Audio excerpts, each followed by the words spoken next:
परमपिता परमात्मा परमेश्वर कबीर जी की असीम रजा से बच्चों आपको अपने घर का ज्ञान हुआ सतलोक का।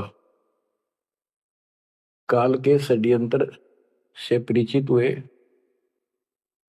एक बात विशेष ध्यान से सुनो और इसको अपने हृदय में बैठाओ। बच्चों, जो ये परमात्मा की कृपा हो रही है ना, अब ये वैसे नहीं हुई और कहां से क्या हो रही है। काल ने तो जुल्म कर दिया, लेकिन गरीबदास जी कहते हैं परमात्मा ऐसे रक्षा करता अपने बच्चों की, जैसे महाभारत के युद्ध में जब अग्निबाण छूटे थे, सुदर्शन चक्र चल रहे थे और टेटीरी के अंडे वो सुरक्षित रख दिए, कारण कुछ भी बनाया। तो बच्चों, आज जो आपको परमात्मा ये संदेश दे रहा है, ये कोई सामान्य बात नहीं है। अब जैसे आप स्कूल जाते हो, टीचर आपको पढ़ाता है, आप स्कूल में जाते हो, छुट्टी हो जाती है, उस दिन तक मौज मचाते हैं, बच्चे बड़े खुश होते हैं, वाह वाह। तो इसका मतलब ये है कि स्कूल में जाना कंपलसरी तो है, लेकिन खुशी वाली बात नहीं होती। और खुशी होती है जिस दिन छुट्टी हो जा। लेकिन जैसे तैसे उस काम को भी हम करते रहे, जाते रहे। टीचर प्रतिदिन हमें सत्र करता, ध्यान से सुनो, बैठ जाओ, लाइन में बैठो, जो मैं कह रहा हूं उधर ध्यान दो। तो हम सतर्क होकर बैठते हैं और उनकी एक एक बात को सुनते हैं। वो अपना लेक्चर देकर जाता, हम उछल कूद बचाते। कोई बात नहीं, वो भी करो, लेकिन ये जो सुना था ये भी खाली नहीं जाता।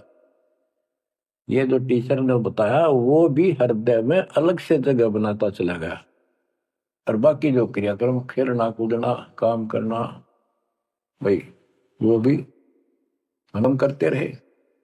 इसी प्रकार बच्चों, वो ऐसे बच्चे पढ़ते पढ़ते और इतने गजब की विद्या प्राप्त कर ली। वो टीचर से ही सुनकर वो ज्ञान ग्रहण हुआ, जिसके कारण आज उसको बड़ी अच्छी नौकरी मिली और कोई व्यवसाय में उसका सहयोग मिला। इसी प्रकार जो डेली आपको ये सत्संग सुनाया जा रहा है, ये इसलिए मालिक ने दया करी कि तुम डेली सत्संग सुनते नहीं थे। आपने ये मान लिया था हमने सारा ज्ञान हो गया, बस आरती कर ली सुबह शाम दोपहर की, मंत्र कर लिए, दैट साल। ये सारा करते करते भी इस ज्ञान का हृदय में एक विशेष अलग से प्रकाश होना चाहिए, ये रहना चाहिए साथ के साथ। तब वो भक्ति सुरक्षित रहेगी, ना तो ये मन कभी ना कभी आपको फिर से डगमग कर लेगा। तो बच्चों, जो आपको ज्ञान दिया जा रहा है, ये उस परम पिता कबीर बंदी छोड़ की एक विशेष विटो पावर विश्व में न्यारी, वो कृपा आपके ऊपर। और ये एक नया ऐसा सिस्टम दे दिया बंदी छोड़ने। ओए होए होए, घर बैठे मालिक का प्रचार सुनो।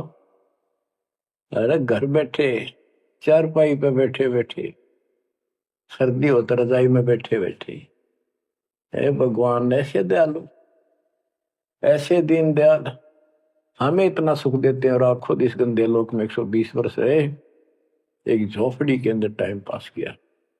वो जो करते हैं उसमें कोई चूक नहीं छोड़ते, वो पूरे हीरो हैं, पूरे अभिनय करने वाले अभिनेता। जिस भी अभिनय के लिए वो आते, कभी इतनी चूक नहीं छोड़ते। आज तक उसको दुल्हा दानक और कवि मान कर फाइनल कर रखा था। He was God, he is God, remain God. वो परमात्मा था, आज भी है, आगे भी यही है, नथिंग एल्स। इसके अतिरिक्त कुछ नहीं है। ये तो अब ज्ञान हुआ जब हमने परमात्मा के सारे ग्रंथों से आंखों देखे, महापुरुषों ने जिन भगवान देखा ऊपर जाकर, उनके विचारों से, उनकी अमृतवाणी एफिडेविट से आपको सिद्ध कर दिया कि वो काशी वाला भगवान कबीर भगवान है। वो जुलाहा गरीब अनंत कोटि ब्रह्मांड का एक रति नहीं भार, सतगुरु पुरुष कबीर हैं ये कुल के सिरजनहार।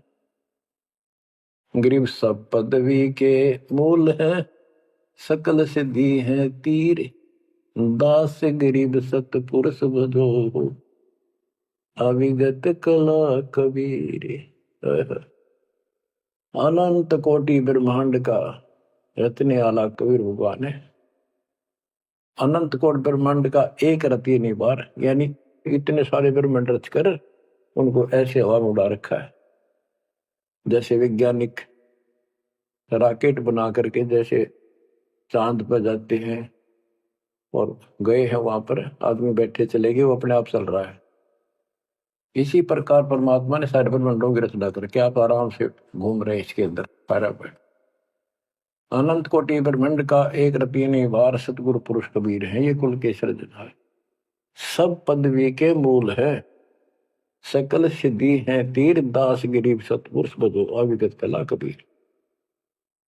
कि उस परमात्मा के पास सारी सिद्धियां असंख्य